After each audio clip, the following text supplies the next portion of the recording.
Ja kladol som si otázky, tak to bolo práve o tom, že ako sa táto Božia moc, ktorá je v evanjeliu, prejavuje okolo mňa, u nás v zbore v Poprade, cez moju službu, pretože sa týždeň čo týždeň stretávam so závislými, s ľuďmi, ktorí majú problémy, s ľuďmi, ktorým hovorím o tom, že existuje cesta vonku z tých zložitých situácií, ktoré majú.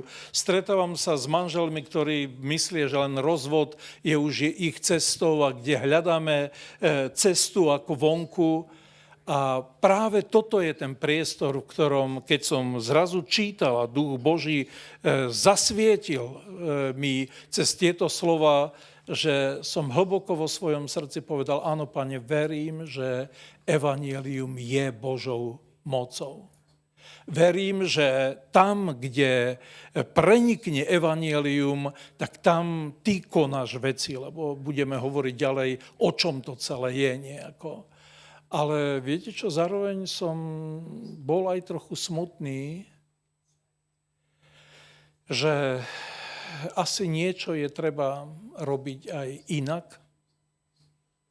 Znovu, keď pôjdeme kúsok ďalej, budeme vidieť, že čo, keď budeme hovoriť, že či to záleží od nášho rozprávania, od nášho múdreho rozprávania, nejakého takého zaujímavého, že vieme vzbudiť zvedavo záujem o ľudí, alebo v čom spočíva moc evanjelia. Ivko dúma tak nejako, že v čom to je. Keby si povedal, v čom spočíva, keby si tak za seba povedal, v čom tá moc evanjelia je. Že keď hovoríme ľuďom Božie slova, tak zrazu Duch Svätý, o Duchu Svätom povedal Pán Ježiš, že on keď príde, tak bude čo robiť? Usviečať svet o hriechu, o spravodlivosti, o súde. Čiže bude tu zrazu proces, ten Boží proces, ktorý bude tvoriť to jedno, že ľudia zrazu budú, môže byť znekľudnení, znepokojení alebo nadšení, že zrazu do temnoty prišlo svetlo, ktoré tam niečo koná a tvorí, že bude tu množstvo tých vnútorných postojov, ktoré vypôsobí sám Boh svojim slovom.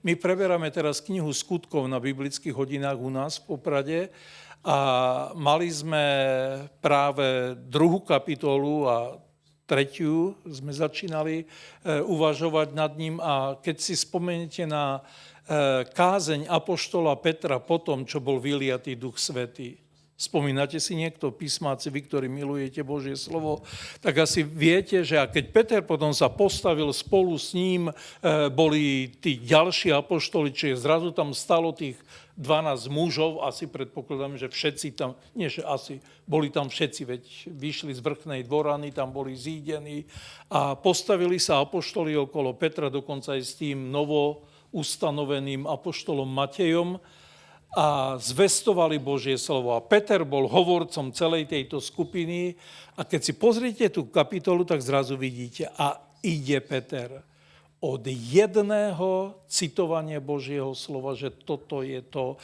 A potom znovu povedal Hospodin ústami Dávida. A potom ide znovu ďalej a ďalej. A keď tá kázeň skončí, tak zrazu to množstvo ľudí bolo čo?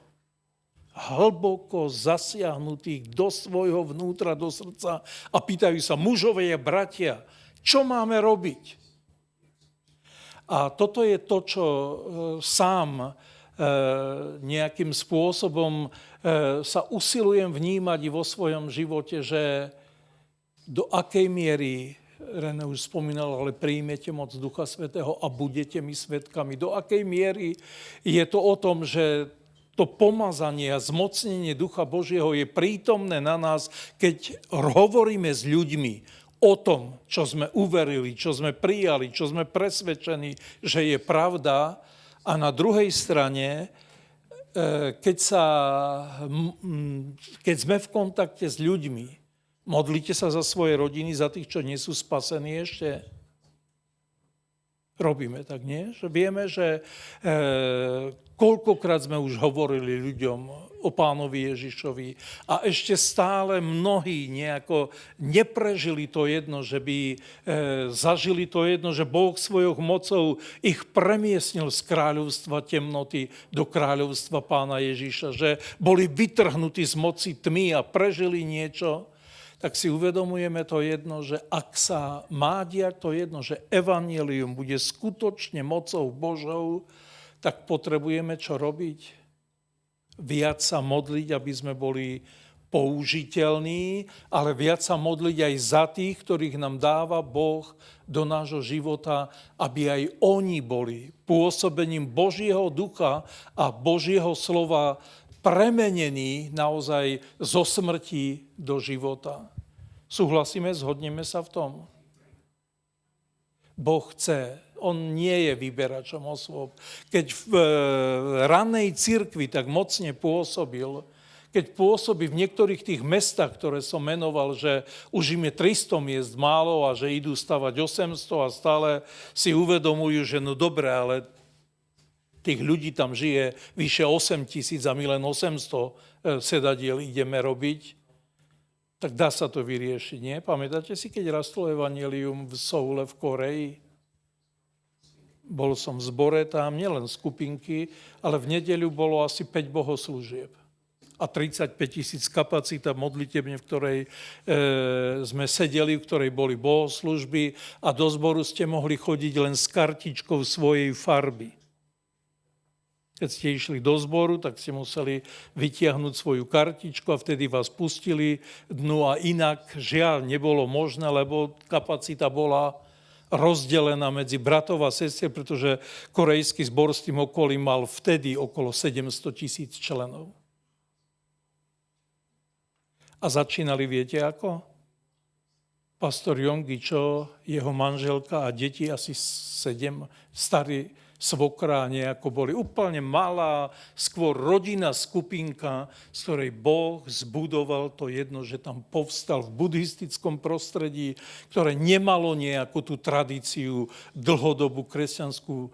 Boh mocou evanjelie tam vybudoval niečo, čo trvá, čo beží, čo sa rozmáha, čo prenikajú touto krajinou. A nielen to, a množstvo misionárov vyšlo z Korei preto, aby niesli evanjelium až do posledných končín sveta.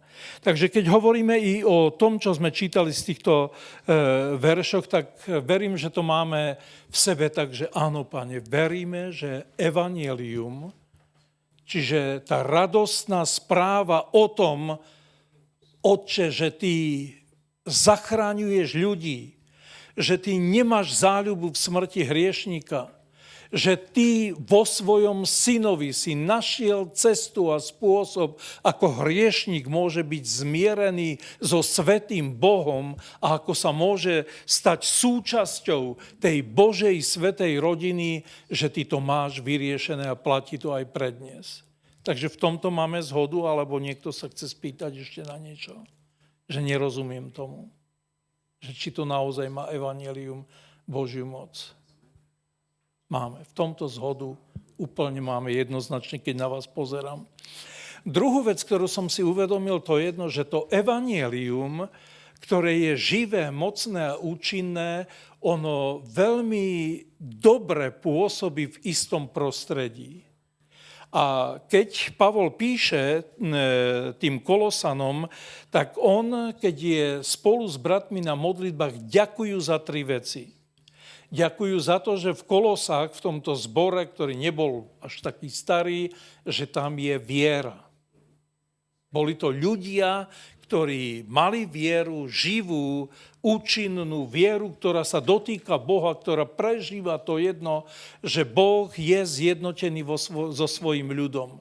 Druhú vec, ktorú sme čítali, ktorú tam mali tam lásku. A tretiu vec, ktorú tam mali nádej. A v čom to spočívala tá nádej? Spočívala v tom nádej, že majú pripravené dedičstvo, majú pripravené miesto v nebi. A celé to bolo súčasť toho evanjelia, že Pán Ježiš povedal, veríte Boha, verte aj vo mňa, lebo ja odchádzam kam? Odchádzam, aby som vám pripravil miesta. Keď vám pripravím miesta, tak opäť prídem. Čo je nádej, bratia a sestry? Žijeme v svete, ktorý hovorí, že nádej zomiera posledná. Že nádej je tá, ktorá hovorí, že topiaci sa chytá aj slamky, že jednoducho nevzdávaj to, dačo rob ešte, lebo ešte žiješ, tak čo je naša biblická kresťanská nádej? Skúste niekto povedať tak, ako tomu rozumiete. Kľudne rozprávame sa. Miško, ty si biblista, ty si Boží človek. Skúsiš, lebo ostatní nehlasia sa, nechcú, nezačínajú. Výborne, Miško ide výborne dobrým smerom. Ale to, čo som pochopil, keď som si definoval biblické pojmy, že biblická nádej spočíva v tom, že keď Boh niečo povedal, tu je to, čo Miško hovorí, Božie slovo, tak nebo aj zem pominú, ale Božie slovo, Božie pravdy, Božie zasľúbenia nikdy nepominú. A čo to je vlastne nádej, keby sme to inak povedali? Nádej je očakávanie, že keď Boh vo svojom slove niečo povedal, tak naozaj je nemožné, aby sa to nenaplnilo. A teraz myslím na písané Božie slovo, ale prijali ste veľa razy, že rozjímali ste nad napísaným Božím slovom a zrazu Boh prehovoril do vášho života, a vy ste prijali od Boha na základe jeho slova zasľúbenie pre svoj vlastný život. Že modlili ste sa treba za svoju rodinu, modlili ste sa za svojich priateľov, modlili ste sa za nejakú situáciu a vy ste prijali uistenie od Boha, že tvoje modlitby sú vypočuté. Že ste vedeli, že tu môžete teraz začať iný prístup, že začnete ďakovať Bohu za to, že On prijal vaše modlitby, že začnete sami seba posväcovať k tomu, aby ste boli čistou nádobou, použiteľní preto, aby Boh to, čo vám uistil vás vo vašom srdci, aby ste mohli byť súčasťou toho Božieho procesu. Rozumiete, o čom hovorím?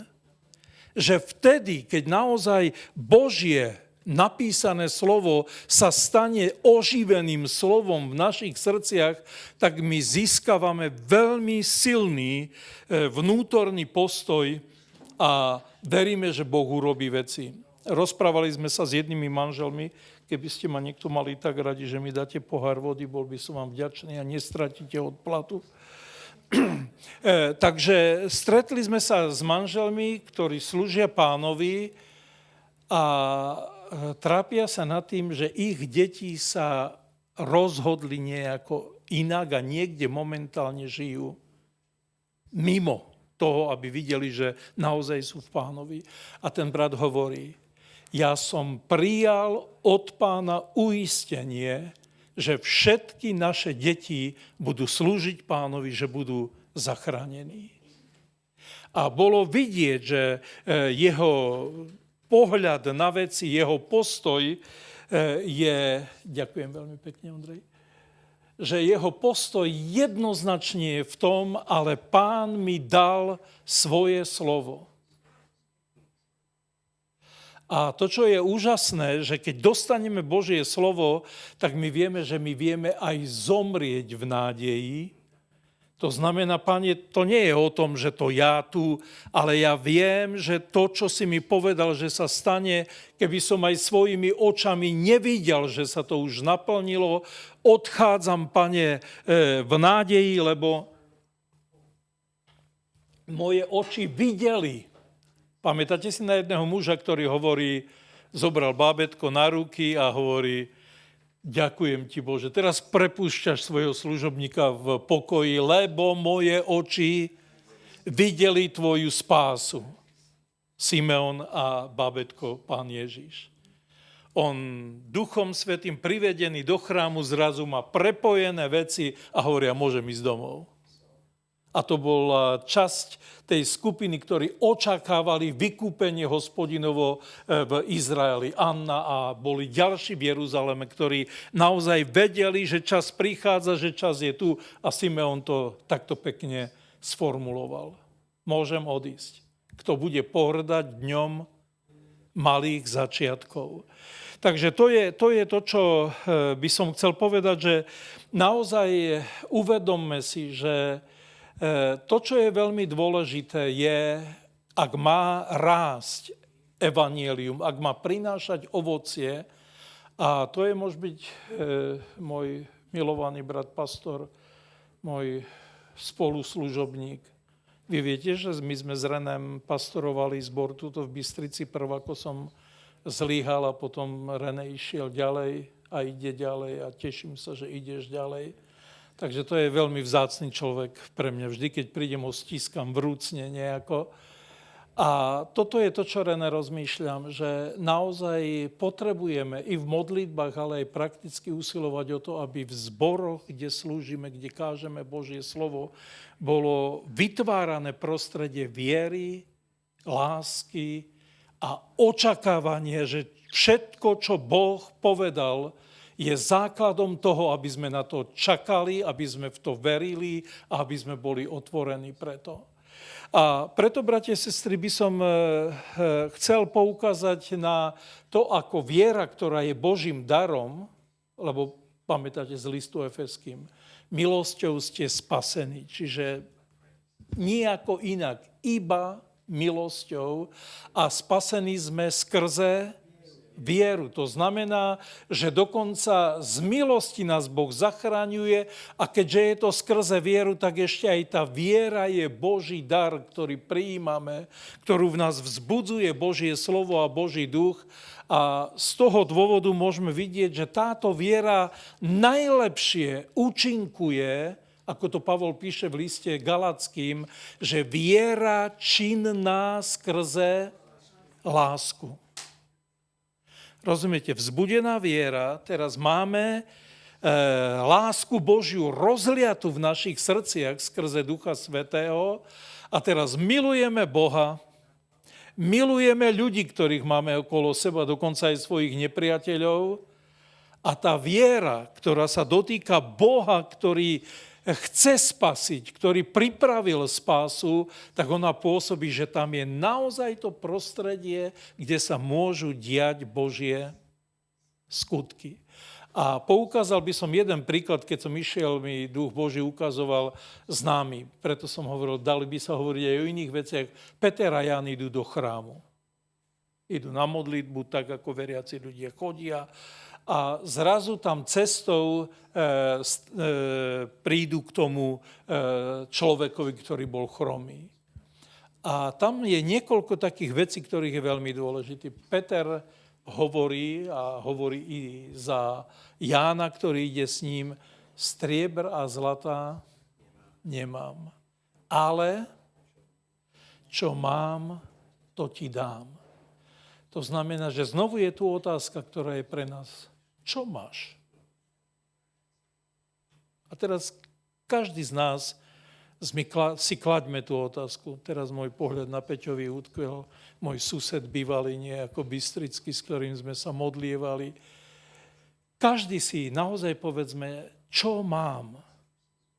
A nevymýšľajme, lebo Pán pozná tých, ktorí sú jeho a nech odstúpi od nepravosti každý, to vzýva meno Kristovo. Ale otázka je naozaj taká, buď mám, alebo mám.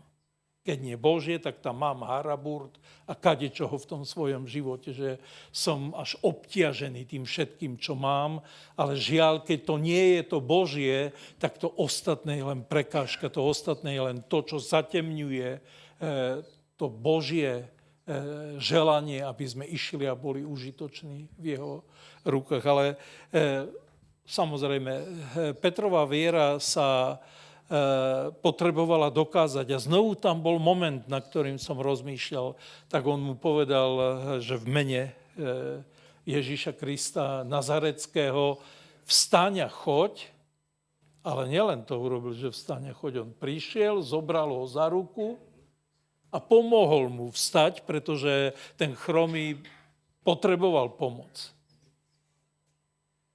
Čiže kráľovstvo Bože nezáleží v slovách, ale záleží v dôkazoch ducha, ale aj v praktickej službe, ktorú potrebujeme urobiť.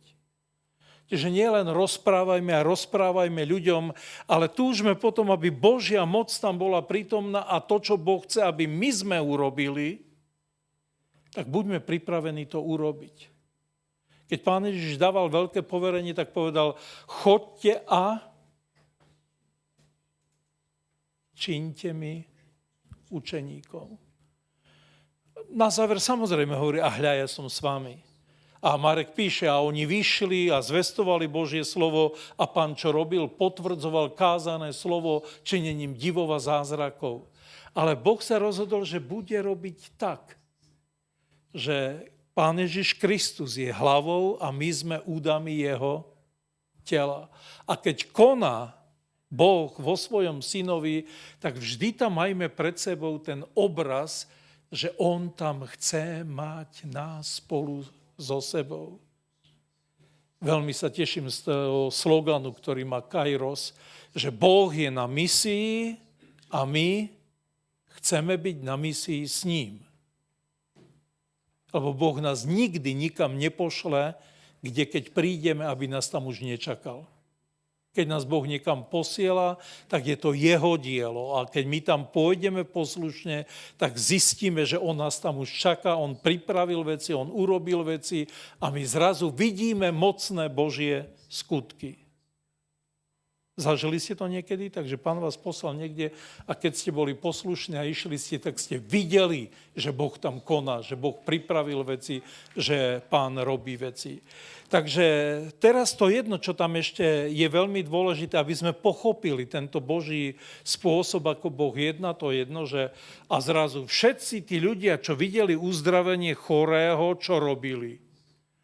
Pozerajú na Petra i na Jána s obdivom, s údivom, všelijako, že až Peter im musí povedať, že prečo hľadíte na nás, ako keby sme to my urobili. Spomínate si na ten príbeh, ako je napísané. To nie je o nás, to je o Bohu, ktorý